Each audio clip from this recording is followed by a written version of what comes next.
हरे कृष्णा। हम श्रीमद् भगवद गीता के 10वें अध्याय श्री भगवान का ऐश्वर्य इसके 26 से लेकर के 29 श्लोक तक आज पढ़ने का प्रयास करेंगे।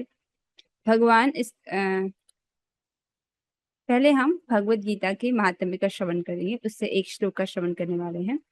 मलिने मोचनम पुंसाम जल स्नान दिने दिने सकृत गीता मत स्नानम संसार मलनाशनम। मनुष्य जल में स्नान करके नित्य अपने को स्वच्छ कर सकता है, लेकिन यदि कोई भगवत गीता रूपी पवित्र गंगा जल में एक बार भी स्नान कर ले तो वह भव सागर की मलिनता से सदा सदा के लिए मुक्त हो जाता है। कितना सुंदर है। जो व्यक्ति भगवत गीता में एक बार भी स्नान कर ले, अर्थात एक बार भी जिसने भगवत गीता पढ़ ली है, तो वो भवसागर की मलिनता उससे हमेशा हमेशा के लिए वो मुक्त हो जाता है। तो श्लोक का लिंक समझिए। श्लोकों का लिंक क्या है कि श्री भगवान अर्जुन के आग्रह पर अपने ऐश्वर्यों का संक्षिप्त में वर्णन कर रहे हैं, ताकि जन सामान्य भौतिक वस्तुओं को देखकर श्री भगवान का स्मरण कर सके। अर्जुन जी ये कहते हैं कि मैं आपका किन किन रूपों में स्मरण कर सकूं, किन किन भौतिक रूपों में स्मरण कर सकूं, और ये प्रश्न वो जन सामान्य के लिए पूछते हैं, जिसका भगवान अभी वर्णन कर रहे हैं। उन्होंने कहा था मैं विस्तार से वर्णन नहीं करूंगा, संक्षेप में अपनी ऐश्वर्य के बारे में बताऊंगा, क्योंकि मेरा ऐश्वर्य तो असीम है। तो कौन गाएंगे? रेणुका माता जी, आपसे शुरू करते हैं।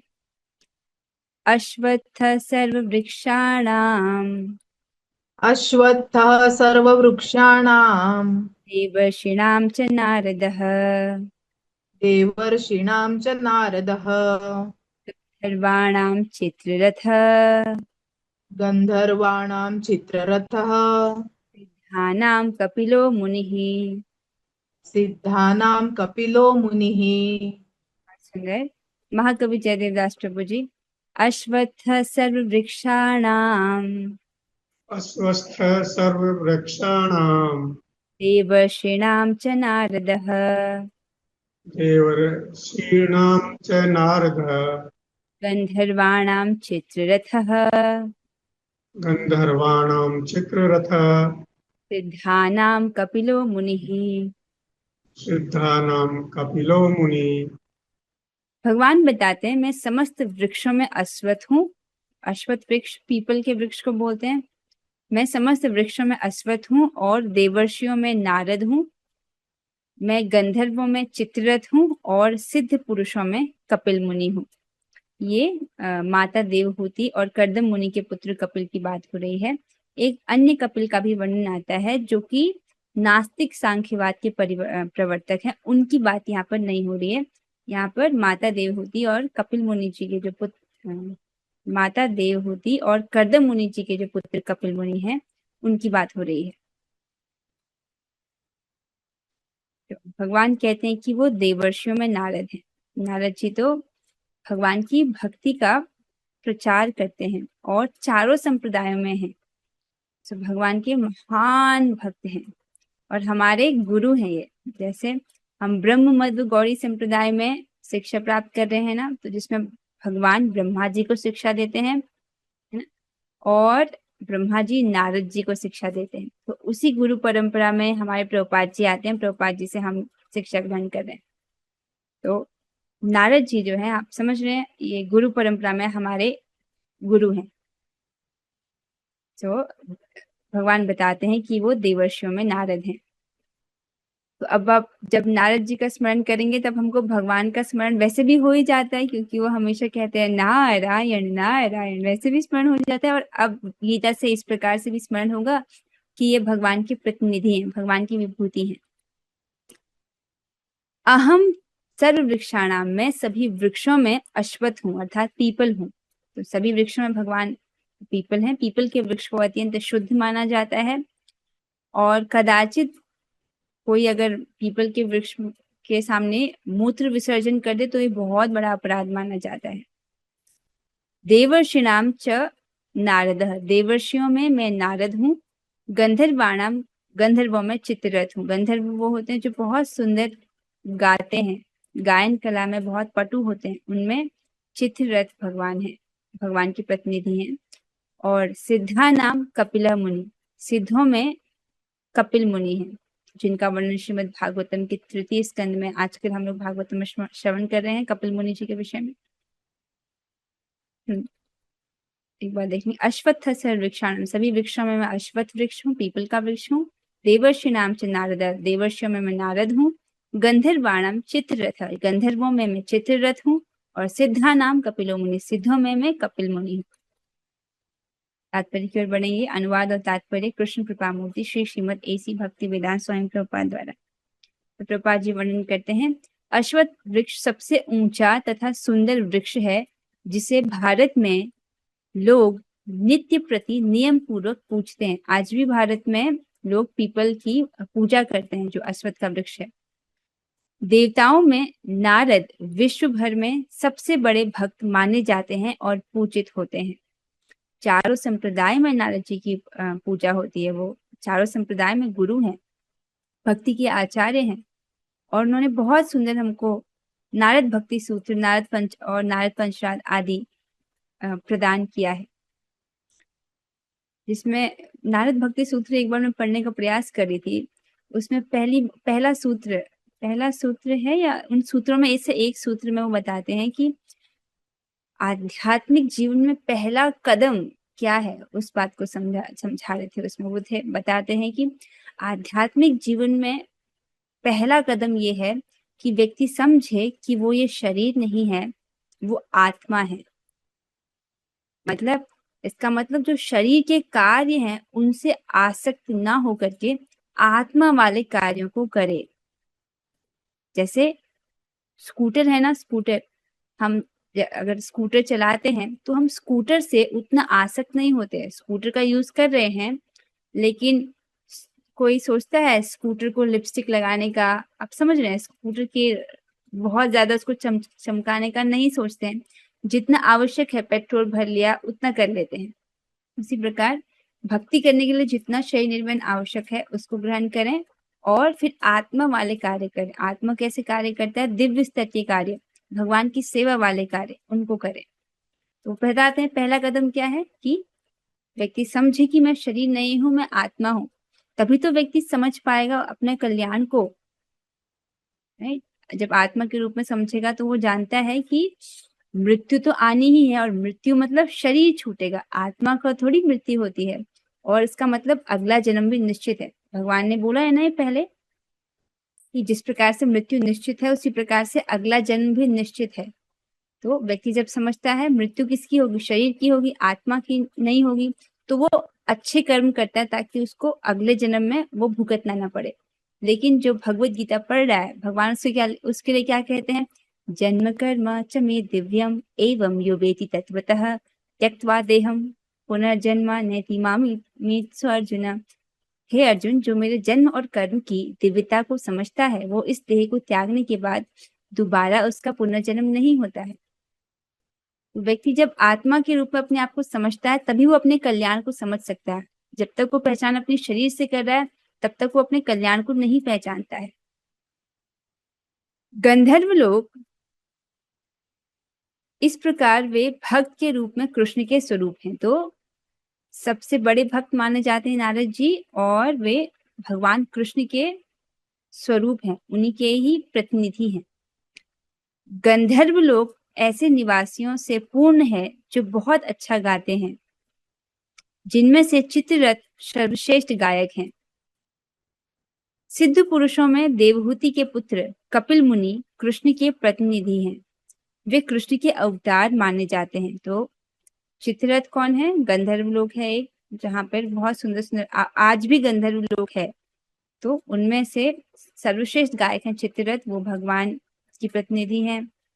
और कपिल मुनि जो हैं उनको भगवान कृष्ण का अवतार बोला जाता है। वो आस्तिक सांख्य योग का प्रचार करते हैं। देवहूति माता को आस्तिक सांख्य योग के विषय में बताते हैं। इनका दर्शन भागवत में उल्लिखित है। बाद में भी एक अन्य कपिल प्रसिद्ध हुए, किंतु वे नास्तिक थे। अतः इन दोनों में महान अंतर है। तो जिन कपिल की यहाँ पर भगवत गीता में चर्चा हो रही है वो कौन है? वे कर्दम मुनि और देवहूति माता जी के पुत्र हैं, जिन्होंने आस्तिक सांख्य का प्रचार किया। जो दूसरे कपिल हैं, जो नास्तिक सांख्य वाले हैं, उनकी बात यहाँ पर नहीं हो रही है।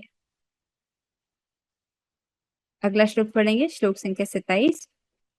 पहले कौन गाएंगे? रेणुका माता जी, आप गाइएगा। उच्चैश्रवसमश्वानाम् उच्चैश्रवसमश्वानां विद्धि माम् अमृतोद्भवम् विद्धि माम् अमृतोद्भवम् ऐरावतं गजेन्द्राणाम् ऐरावतं गजेन्द्राणां नराणां च नराधिपम्। नराणां च नराधिपम्। बहुत अच्छे। महाकवि जयदेवदास प्रभु जी। उच्चैश्रवसमश्वानाम् उच्चैः अश्वानां विद्धि माम् अमृतोद्भवम् विद्धि माम् अमृतोद्भवम् ऐरावतं गजेन्द्राणाम् ऐरावतं गजेन्द्राणां नराणां च नराधिपम्। नराणां च नराधिपम् नराणां च नराधिपम्। नराणां च नराधिपम्। थैंक यू सो मच प्रभु जी। माधुरी माता जी। उच्चैश्रवसमश्वानाम् उच्चैश्रवसमस्वानां विद्धि माम् अमृतोद्भवम् विद्धि माम् अमृतोद्भवम् ऐरावतं गजेन्द्राणाम् ऐरावतं गजेन्द्रवाणां नराणां च नराधिपम्। नराणां च नराधिपम्। बहुत सुंदर। श्री भगवान इसमें कहते हैं, घोड़ों में मुझे उच्च श्रवा जानो, जो अमृत के लिए समुद्र मंथन के समय उत्पन्न हुआ था। तो जब समुद्र मंथन होता है, क्षीर सागर का जब मंथन किया जाता है असुरों और देवताओं के द्वारा, तब वहां से अमृत के साथ साथ अनेक वस्तुएं जो है वो भी प्रकट होती हैं और अनेक जीव भी उत्पन्न होते हैं। उनमें से एक है उच्च श्रवा नाम के घोड़े। भगवान कह रहे हैं कि वो मुझे जानो, अर्थात तो भगवान के ही प्रतिनिधि हैं। गज राजों में मैं ऐरावत हूँ तथा मनुष्यों में राजा हूँ। तो ऐरावत जो है वो भी अमृत मंथन के समय ही जो है उत्पन्न हुए थे, वो भी भगवान की प्रतिनिधि हैं। मनुष्यों में मैं राजा हूँ। एक राजा भी अपनी प्रजा का पालन करता है। यहाँ पर एक धर्मनिष्ठ राजा की बात हो रही है। जो अधर्मी होते हैं ऐसे राजाओं की बात नहीं हो रही है। जो धर्म के पथ पर चलने वाले राजा हैं, उन राजाओं की बात हो रही है।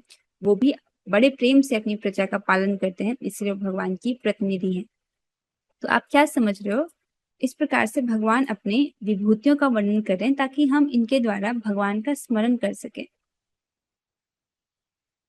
माम अश्वानाम, मुझे घोड़ों में, अमृतोद्भवम, अमृत मंथन से उत्पन्न, उच्च श्रवा अर्थात उच्च श्रवा नामक का घोड़ा है उसको जानो। गजेन्द्राणाम, हाथियों में, ऐरावतम, ऐरावत जानो। ऐरावत किनका घोड़ा है? इंद्र जी का, जो स्वर्ग के राजा है। नराणाम च नराधिपतिम विद्धि, मनुष्यों में मुझे नरपति अर्थात राजा जानो। इस प्रकार से भगवान वर्णन कर रहे हैं। तात्पर्य की ओर चलेंगे।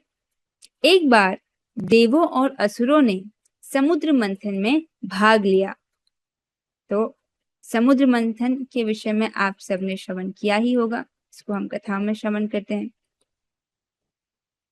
तो एक बार समुद्र मंथन हो रहा था, तब समुद्र मंथन के समय पर आप देखिए, जो ये एक सर्प है उसके पूंछ वाले हिस्से को देवता लोग खींच रहे हैं और उसका जो फन वाला हिस्सा है उसको असुर लोग खींच रहे हैं। और इस प्रकार से जो मंदार पर्वत है उसको मथनी बना करके क्षीर सागर का जो है मंथन किया जा रहा है, जिसमें कच्छप के रूप में स्वयं भगवान अवतरित होते हैं।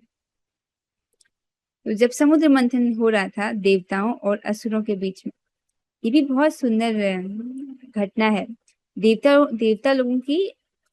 की शक्ति जब क्षीण हो गई थी, तब वो भगवान के पास जाते हैं और उनसे सहायता की याचना करते हैं। तो भगवान उनको उपाय बताते हैं कि तुम समुद्र मंथन करो और उसमें तुम असुरों की सहायता लो।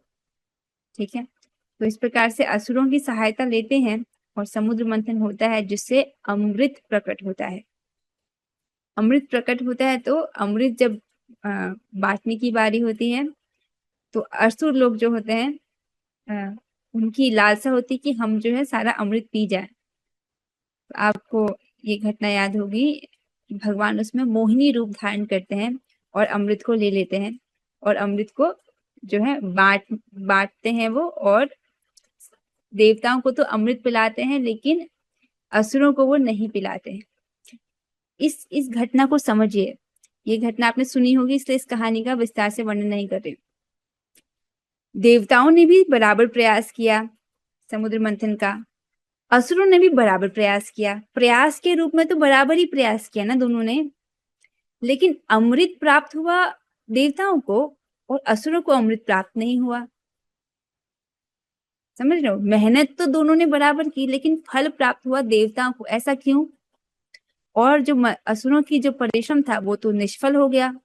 ऐसा इसलिए क्योंकि देवताओं ने भगवान की शरण ग्रहण की है।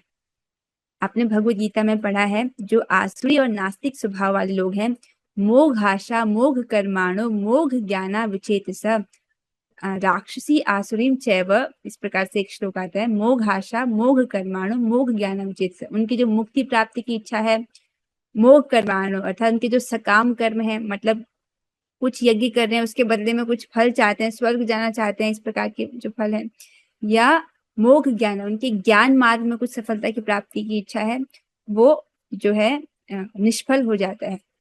तो इसीलिए क्योंकि देवता लोग भगवान की शरण में थे, भगवान से आग्रह करते हैं, इसलिए भगवान उनकी सहायता करते हैं, उनके प्रयासों को सफल बनाते हैं। लेकिन क्योंकि असुर भगवान के विरुद्ध ही रहते हैं, इसलिए यद्यपि उन्होंने प्रयास पूरा किया लेकिन उनके प्रयास कैसे हुए? निष्फल हुए। तो क्या बात चल रही थी? हाँ, एक बार देवों और असुरों ने समुद्र मंथन में भाग लिया। इस मंथन से अमृत तथा विष प्राप्त हुए। तो सबसे पहले तो विष ही प्रकट होता है समुद्र मंथन के दौरान, और विष तो शिवजी ने पी लिया, किंतु अमृत के साथ अनेक जीव उत्पन्न हुए जिनमें उच्चैःश्रवा नामक घोड़ा भी था।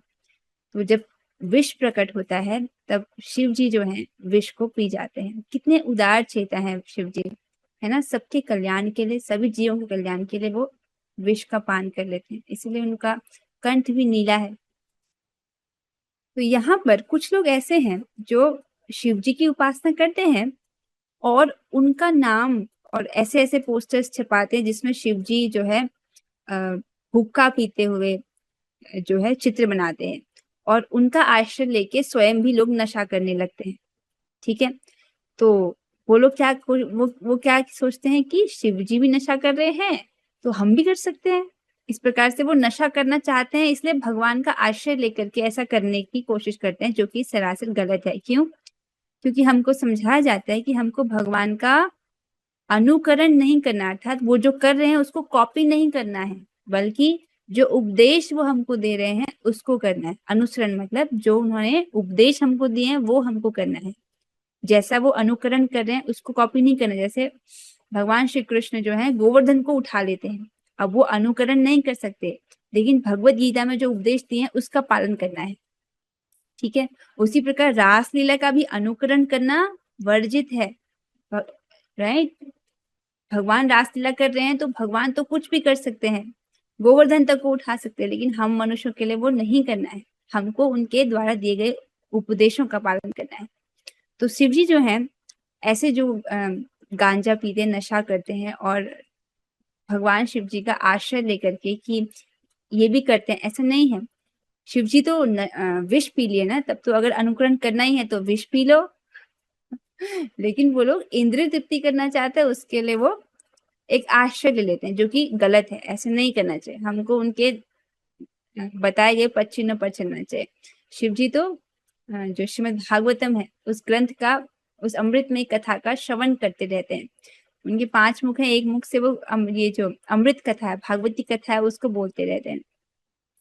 तो उनका अनुसरण करना चाहिए कि हमको भगवान की कथा का श्रवण करना चाहिए।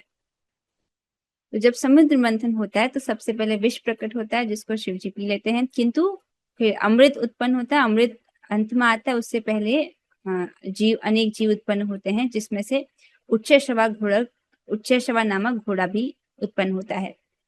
इसी अमृत के साथ एक अन्य पशु ऐरावत नामक हाथी भी उत्पन्न हुआ। तो दोनों मतलब उच्चैःश्रवा भी और ऐरावत नाम का हाथी, ये भी उत्पन्न होता है अमृत मंथन के समय पर। चूंकि ये दोनों पशु अमृत के साथ उत्पन्न हुए थे, अतः इनका विशेष महत्व है और ये कृष्ण के प्रतिनिधि हैं। ठीक है, स्पष्ट है।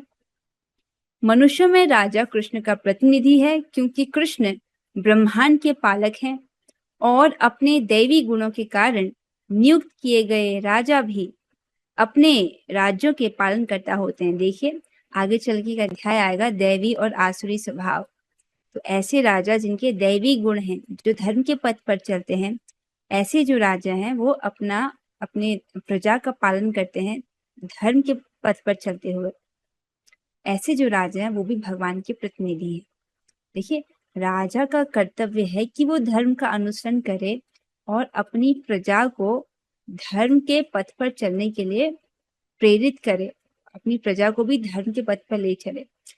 जो श्रीमद् भागवत में वर्णन आता है भरत महाराज का, भरत महाराज इतना सुंदर राज्य करते हैं कि उनकी प्रजा में जो व्यक्ति थे वो सब भक्त होते हैं, वो मुक्ति की भी इच्छा नहीं करते। धर्म, अर्थ, काम, मोक्ष है ना, 4 पुरुषार्थ है, चौथा पुरुषार्थ है मोक्ष अर्थात मुक्ति। वो लोग मुक्ति की भी कामना नहीं करते, उनका स्तर इतना ऊंचा था।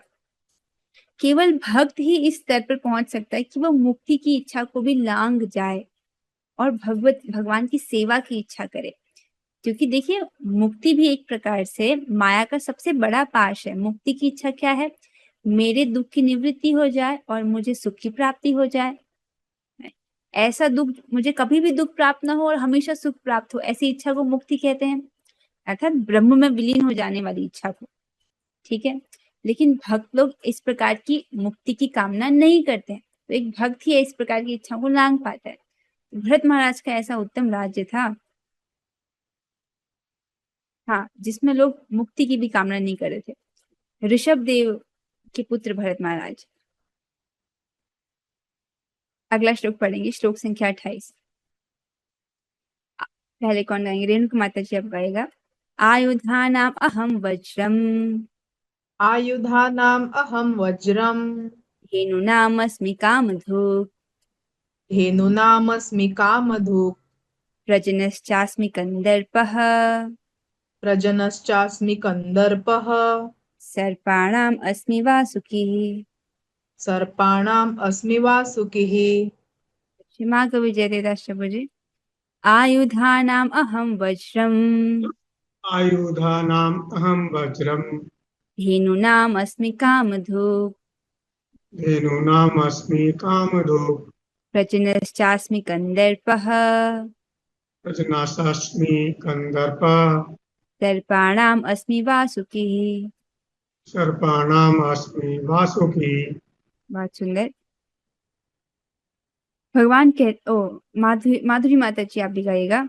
आयुधानाम अहम वज्रम, आयुधानामहं व्रजम्, धेनूनाम अस्मि कामधुक्, धेनूनामस्मि कामधुक्, प्रजनश्चास्मि कंदर्पः, प्रजनश्चास्मि कंदर्पः, सर्पाणाम अस्मि वासुकिः। सर्पाणाम् अस्मि वासुकिः। अच्छा, तो भगवान इस श्लोक में कहते हैं, मैं हथियारों में वज्र हूँ, गायों में सुरभि, संतति उत्पत्ति के कारणों में प्रेम का देवता कामदेव तथा सर्पों में वासुकी हूँ। आपको पता है ना, क्लास के अंत में आज क्विज भी है, आपको रिक्त स्थानों की पूर्ति करनी है, तो आपको तो ध्यान पूर्वक सुनना होगा। भगवान कहते हैं आयुधानाम अहम वज्रम, तो आयुधों में अर्थात अस्त्रों में मैं वज्र हूँ। बहुत सुंदर भगवान के भक्त हैं, बहुत अच्छे भगवान के भक्त हैं दधीची मुनि। दधीची मुनि के शरीर की जो हड्डियां हैं उनसे वज्र बना है। आप समझिए, कोई अगर आप भगवान की इतनी भक्ति कर रहे हो और कोई आपसे कहे कि भगवान ने बोला है कि आप मुझे अपनी हड्डियां दे दो, तो आप दे देंगे? तो इसी प्रकार से दधीची मुनि जो थे वो अपने आश्रम में थे, तपस्या कर रहे थे। इंद्रदेव उनके पास जाते हैं और उनसे कहते हैं कि हमको वृत्तासुर का वध करना है, जिसके लिए हमको आपकी अस्थियों की, आपकी हड्डियों की आवश्यकता है। उनकी हड्डियां भक्ति कर करके इतनी शक्तिशाली हो गई थी कि अब किसी अन्य अस्त्र से वृत्तासुर का वध होना संभव नहीं था, उन्हीं की हड्डियों से होता। भगवान ही ये उपाय बताते हैं इंद्र को। तो इंद्र इस प्रकार से याचना करते हैं, तो दधीचि मुनि जी आराम से प्रसन्नता से भगवान की इच्छा को समझते हुए, क्योंकि वो जानते हैं सब कुछ तो भगवान का ही है, ये देह भी भगवान का है, क्या समर्पण है, भगवान की ये इच्छा है तो मेरी भी ये इच्छा है, ऐसे करके बड़ी खुशी से अपने जो है, आप समझ रहे हो, पहले देह को त्यागना पड़ेगा, अर्थात प्राण को छोड़ना पड़ेगा शरीर से, तभी तो हड्डियां प्राप्त हो सकती हैं। वो बहुत प्रसन्नता से वो भगवान की इच्छा जान करके अपने शरीर का त्याग कर देते हैं और देवताओं को अपनी हड्डियां दे देते हैं, अपने अस्थियां दे देते हैं। देखो कितने महान महान भक्त रहे हैं ना। हमको तो भगवान ने से केवल है ना जीव से हरे कृष्ण महामंत्र को बोलने को बोला है हड्डियां थोड़ी मांगी है, उतना तो हम कर सकते हैं, हमसे आसान आसान चीजें बोला है। और पत्रम पुष्पम फलम तो ये वही मांग रहे हैं भगवान। हाँ, तो कहाँ थे हम कि भगवान जो है अस्त्रों में वज्र हैं। धेनु नाम गौ में कामधुक अस्मि, कामधेनु गाय हैं, ऐसी गायें जो इच्छाओं को पूरा कर सकती हैं और जिनसे अनंत दूध निकलता है। प्रजनन अर्थात संतानों में उत्पत्ति का कारण कंदर्प च अस्मि, काम भी हूँ। इसको हमने पहले भी पढ़ा था भगवद गीता के पहले के अध्याय में, जिसमें भगवान कहते हैं धर्मा विरुद्ध भूतेषु कामोस्मि भरतर्षभ। जो धर्म के अविरुद्ध काम है, धर्म के विरुद्ध में, विरुद्ध नहीं अविरुद्ध जो काम है वो भी मैं ही हूँ। अर्थात जो कृष्ण भावना भावित संतान उत्पत्ति के लिए जो काम प्रयोग में लाया जाता है वो भी भगवान ही है, अर्थात वो पवित्र है। इस प्रकार से भगवान वर्णन करते हैं कि संतान उत्पत्ति का कारण जो काम है वो भी मैं हूँ, वो भगवान का ही विभूति है। सर्पाणाम, सर्पों में वासुकी अस्मि, सर्पों में भगवान वासुकी हैं, तो वासुकी भी भगवान की प्रतिनिधि है। तो वज्र का आपने सुना कि जो दधीचि मुनि जी की हड्डियों से बनाया था, जिससे वृत्तासुर का वध होता है।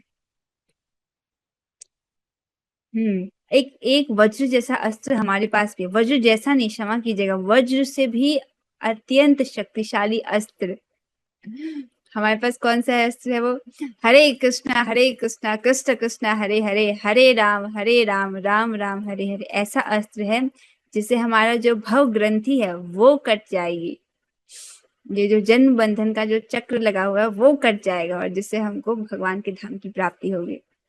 और ये अस्त्र चलाना बड़ा आसान है, केवल जीव होंठ स्पंदन मार करने से हम इस अस्त्र को चला सकते हैं। हरे कृष्ण कृष्ण कृष्ण हरे हरे, हरे राम राम राम हरे हरे। आइए तात्पर्य को देखेंगे। वज्र सचमुच अत्यंत शक्तिशाली हथियार है और यह कृष्ण की शक्ति का प्रतीक है। वैकुंठ लोक में स्थित कृष्ण लोक की गायें किसी भी समय दुही जा सकती हैं। तो वज्र के समय संबंध में तो आप समझते हैं कि बहुत शक्तिशाली है और भगवान का प्रतीक है। अब यहाँ पर सुरभि गायों का वर्णन आता है, जिसको हमने ब्रह्म संहिता में भी पढ़ा था, जिसमें ब्रह्मा जी बताते हैं कि भगवान सुरभि गायों को चराते हैं, उसका वर्णन आ रहा है। वैकुंठ लोक में स्थित कृष्ण लोक की गायें किसी भी समय दुही जा सकती हैं और उनसे जो जितना चाहे उतना दूध प्राप्त कर सकता है। तो कृष्ण लोक की गायें किसी भी समय दुही जा सकती हैं और उनसे जो जितना चाहे उतना दूध प्राप्त कर सकता है। निसंदेह इस जगत में ऐसी गाय नहीं मिलती। हमारे जगत में गाय हैं, लेकिन उनको दूध निकालने का एक समय होता है और वो सीमित मात्रा में ही दूध देती हैं। किंतु कृष्ण लोक में इनके होने का उल्लेख है। ऐसी गायें जो कभी भी दूध दे सकती हैं और कितना भी दूध दे सकती हैं। अच्छा है, एक गाय हो उसी से सारी, और ऐसा भी वर्णन है कि वो सब इच्छाओं को भी पूरा कर देती हैं। हाँ, इससे मुझे वशिष्ठ मुनि की कथा याद आती है। वशिष्ठ मुनि जी के पास एक गाय थी, कामधेनु गाय, जो जैसी इच्छा चाहो वो सब उसको पूरा कर देती थी। हाँ, किंतु कृष्ण लोक में उनके होने का उल्लेख है। तो भगवान ऐसी अनेक गायें रखते हैं जिन्हें सुरभि कहा जाता है, और कहा जाता है कि भगवान ऐसी गायों के चराने में व्यस्त रहते हैं। तो भगवान को ये काम बहुत अच्छा लगता है, कौन सा? गौचारण का। तो वो सुरभि गायों को चराते हैं, उनमें व्यस्त रहते हैं। कंदर्प काम वासना है। क्या है कंदर्प? काम वासना, जिससे अच्छे पुत्र उत्पन्न होते हैं। कभी कभी केवल इंद्रिय तृप्ति के लिए संभोग किया जाता है, किंतु ऐसा संभोग कृष्ण का प्रतीक नहीं है। जो संभोग व्यक्ति केवल अपनी इंद्रियों को तुष्ट करने के लिए करता है, वो संभोग भगवान कृष्ण का प्रतीक नहीं है। लेकिन जो अच्छी संतान की उत्पत्ति के लिए किया जाता है, अर्थात कृष्ण भावना भावित संतान की उत्पत्ति के लिए किया जाता है, ऐसा संभोग कंदर्प कहलाता है और वो भगवान का प्रतिनिधि है। अर्थात वो, आपने क्या पढ़ा था, जितनी भी शुद्ध वस्तुएं हैं वो सब भगवान के प्रतीक हैं, तो अर्थात वो बहुत शुद्ध है, पवित्र है। ठीक है, तो एक बात इससे समझ आती है कि माता पिता का ऋण, देखिए हम इस शरीर के द्वारा भक्ति कर रहे हैं, है ना, और ये शरीर हमको हमारे माता पिता द्वारा प्राप्त हुआ है, तो उनका हम पर ऋण होता है। लेकिन जब आप भक्ति कर रहे हो, तो क्योंकि हम इस शरीर से भक्ति कर रहे हैं, तो हमारे माता पिता को भी उसका लाभ प्राप्त होता है, यहाँ तक कि हमारे पूर्वजों को भी उसका लाभ प्राप्त होता है। और यदि आपके मम्मी पापा आपको भक्ति करने देते हैं, तब तो अपना बड़ा भाग्य मानना चाहिए कि हमको ऐसे माता पिता प्राप्त हुए जो हमको भक्ति करने दे रहे हैं। हरे हाँ कृष्णा माता जी, माता जी। हरे माता जी, कृष्ण। प्रश्न मेरा ये, मैं एक बुक पढ़ रही थी, कृष्णा बुक, उसमें वो बताते हैं कि आह्लादनी शक्ति कृष्ण की, आह्लादनी शक्ति क्या होती है कृष्ण जी की? हलादनी शक्ति क्या होती है? हम्म, भगवान की हलादनी शक्ति है श्रीमती राधिका रानी। हाँ, नाम तो जब, माता जी राधा रानी तो थी, मतलब आह्लादनी का मतलब क्या होता है? अच्छा, हलादनी हाँ, का मतलब क्या होता है? आनंद हाँ, देने वाली ये तो अपना शक्ति, आनंद क्या देने होता है वाली कि शक्ति। राधा रानी है। हाँ, हलादनी का मतलब जो आनंद देती है वो। ठीक है। माता जी एक प्रश्न हो रहा है, हाँ, माता जी जो सालवी माता जी हैं, ये इतनी माला कैसे कर लेते हैं, मतलब किस तरह से? मैं भी वो जानना चाहती हूँ, क्योंकि मुझसे इतनी माला हो नहीं पाती, तो वो कैसे अच्छा, मतलब करते हैं?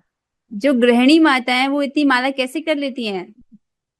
नहीं नहीं, वो छोटी बच्ची है ना सालवी माता जी, अच्छा, मानो शाली कि माता जी बताएंगी इस हाँ, प्रश्न का उत्तर। तो शाली माता जी हाँ आप ही माता बता जी, मैं दीजिए इनके प्रश्न का रोज उनका उत्तर। देखती हूँ तो मैं सोचती हूँ मुझसे क्यों नहीं हो पाता, तो मैं पूछना चाहती हूँ भाई कैसे कर पाते हैं? हाँ माता जी, शाली माता जी आप बता दो आप कैसे करते हो इतनी माला।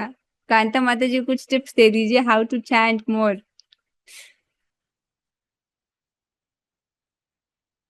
हरे कृष्णा माता जी। माता जी, मुझे घर का वैसे कुछ काम करना नहीं पड़ता, तो खाली टाइम में, जैसे मान लीजिए मेरे खेलने का समय है, तो उस वक्त मैं चैंटिंग करती हूँ। मतलब पढ़ाई के बाद मेरे पास जो भी समय बचता है, मोबाइल ना देख के चैंटिंग करती हूँ, तो इस तरह से हो जाता है। और सुबह जल्दी अगर उठ जाएंगे तो चैंटिंग बहुत बहुत ज्यादा हो जाता है। मतलब खाली टाइम को वेस्ट नहीं जाने देना है, मोबाइल और टीवी और फिर कोई अदर काम में, मतलब ये सब चीज को, मतलब समय का यूज कर करके माता जी हो पाती है।